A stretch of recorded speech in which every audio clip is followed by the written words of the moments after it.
अरविंद केजरीवाल समर्थकों के लिए इस वक्त की बहुत बड़ी खबर है। अरविंद केजरीवाल की जमानत याचिका नामंजूर कर दी है हाईकोर्ट दिल्ली ने। आपको बताते चलें कि पहले ईडी के द्वारा अरेस्टिंग और उसके बाद ईडी के रिमांड में मांगे जाने में कोर्ट द्वारा रिमांड में अरविंद केजरीवाल को भेजा जाना और उसके बाद जमानत याचिका रद्द, जबकि इस ग्राउंड पर जमानत मांगी गई थी कि लोकसभा चुनाव इस वक्त सिर पे हैं और आचार संहिता लगी हुई है, तो इस वक्त उनको अंतरिम राहत दे दी जाए। और लोगों को इस बात की पूरी उम्मीद थी कि माननीय उच्च न्यायालय से इस प्रकार की राहत मिलेगी, लेकिन किसी प्रकार की कोई भी अंतरिम राहत देने से माननीय न्यायालय ने मना कर दिया। और उसके बाद अगर लोगों की माने, जनता का व्यू देखें तो जनता का ये कहना है कि अरविंद केजरीवाल कोई आतंकवादी नहीं था।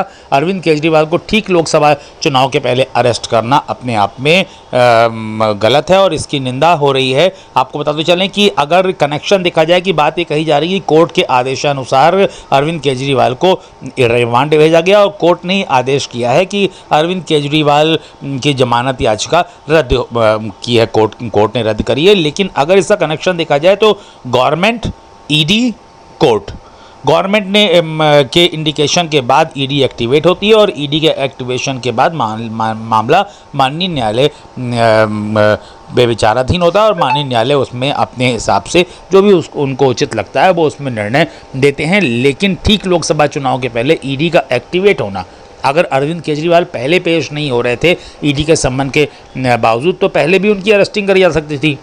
लेकिन ठीक लोकसभा चुनाव के पहले इस प्रकार की अरेस्टिंग होना अपने आप में चर्चा का विषय बनी हुई है। आपको पता चले कि उच्च न्यायालय ने बुधवार को दिल्ली के मुख्यमंत्री अरविंद केजरीवाल को रिहा करने के लिए कोई अंतरिम आदेश पारित करने से इनकार कर दिया है, जिन्हें दिल्ली आबकारी शुल्क नीति घोटाले से जुड़े मनी लॉन्ड्रिंग मामले में गिरफ्तार किया गया है। वे प्रवर्तन निदेशालय की हिरासत में है। न्यायमूर्ति स्वर्ण कांता शर्मा ने एजेंसी द्वारा उनकी गिरफ्तारी को चुनौती देने वाली केजरीवाल की याचिका पर नोटिस जारी किया है। कोर्ट ने अंतरिम राहत के लिए दिल्ली के सीएम की याचिका पर भी नोटिस जारी किया है, लेकिन कोई अंतरिम आदेश पारित करने से इनकार कर दिया। अब आने वाली 3 अप्रैल को इसकी तारीख पड़ी है। अदालत ने ईडी की हिरासत से रिहाई की मांग करने वाली केजरीवाल की अंतरिम याचिका पर जवाब देने के लिए ईडी को 2 अप्रैल तक का समय दिया है। अदालत ने मामले की सुनवाई और 3 अप्रैल की तारीख तय की है। यह मामला दिल्ली के लेफ्टिनेंट जनरल वीके सक्सेना द्वारा दायर 2022 की शिकायत में निहित है, जिसमें 2021-22 के लिए दिल्ली उत्पाद शुल्क नीति के निर्धारण में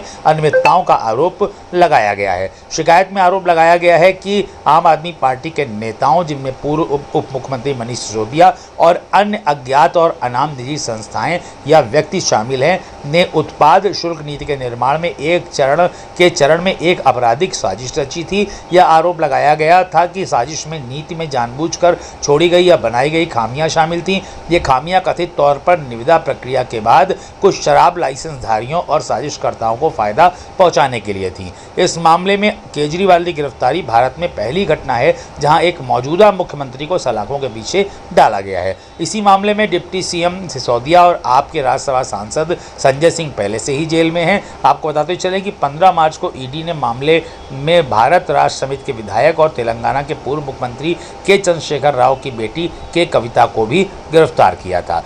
वरिष्ठ वकील अभिषेक मनु सिंघवी ने अपनी दलील में कहा था कि आचार संहिता के दौरान एक मुख्यमंत्री को गिरफ्तार किया गया है। यदि आप समान खेल के मैदान को बाधित करने के लिए कुछ करते हैं, मतलब कि उन्होंने कहा कि समान खेल का तात्पर्य है लोकसभा चुनाव से को बाधित करने के लिए कुछ करते हैं, तो आप लोकतंत्र के दिल पर चोट करते हैं। सवाल गिरफ्तारी के समय का है। उन्होंने यह भी कहा कि मेरी प्रार्थना है कि मुझे अभी रिहा कर दें, क्योंकि मेरी गिरफ्तारी की बुनियाद ही गलत है। ये मेरी अंतरिम प्रार्थना है। दिल्ली हाईकोर्ट की जज स्वर्ण कांता शर्मा ने कहा कि वह मुख्य याचिका पर ईडी को नोटिस जारी करेगी। कोर्ट ने कहा अगर केजरीवाल अंतरिम राहत मांग रहे हैं तो उस पर विचार किया जा सकता है। ईडी की ओर से एसवी राजू ने इसका विरोध किया, जो कि ईडी की तरफ से वकील थे, और कहा उन्होंने कि मैं इनको किसी प्रकार की कोई भी राहत नहीं देनी चाहिए और उन्होंने कहा कि हमें अपने जवाब देने के लिए कुछ वक्त चाहिए। और फैसले में कोर्ट ने ईडी से 2 अप्रैल तक जवाब तलब किया है और कहा है 2 अप्रैल तक आप अपना जवाब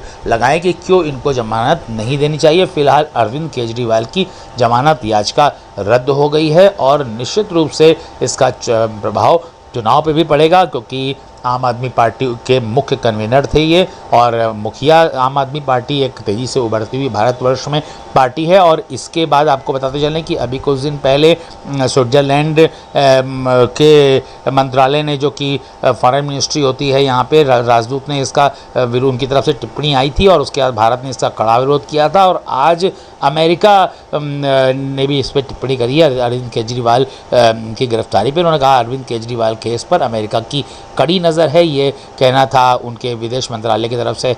इसका स्टेटमेंट जारी हुआ और उसके बाद भारत ने काफ़ी इसमें नाराज़गी जताई है और अमेरिका के राजदूत को तलब भी किया था। लेकिन कुल मिला के अरविंद केजरीवाल का मुद्दा पूरा वर्ल्ड वाइड न्यूज़ बन गई है। अब मुख्य बात यह है कि अगर अरविंद केजरीवाल किसी मामले में दोषी हैं या उनके ऊपर दोष सिद्ध करने का प्रयास चल रहा है ईडी के माध्यम से, या कुछ साक्ष्य ईडी को मिले हैं, तो ये जो लोकसभा का चुनाव है, मतलब भारतवर्ष में लोकतंत्र का मंदिर, लोकसभा में जो लोग चुने जाते हैं वो पूरे भारत को गवर्न करते हैं, भारत की दिशा और दशा का निर्धारण करते हैं। और अगर निष्पक्षता की बात करें तो इस वक्त आचार संहिता लगने के बाद इस प्रकार की किसी एक राजनीतिक पार्टी के मुखिया की अरेस्टिंग निश्चित रूप से चुनाव को प्रभावित करने वाली सीधे तौर पर प्रतीत होती है, ऐसा पब्लिक का व्यू है। लेकिन आज दिल्ली के उच्च न्यायालय ने अरविंद केजरीवाल की जमानत याचिका रद्द करते हुए ईडी को 2 अप्रैल तक जवाब दाखिल करने का दिया है मौका। बड़ी खबर भारत की राजधानी नई दिल्ली से।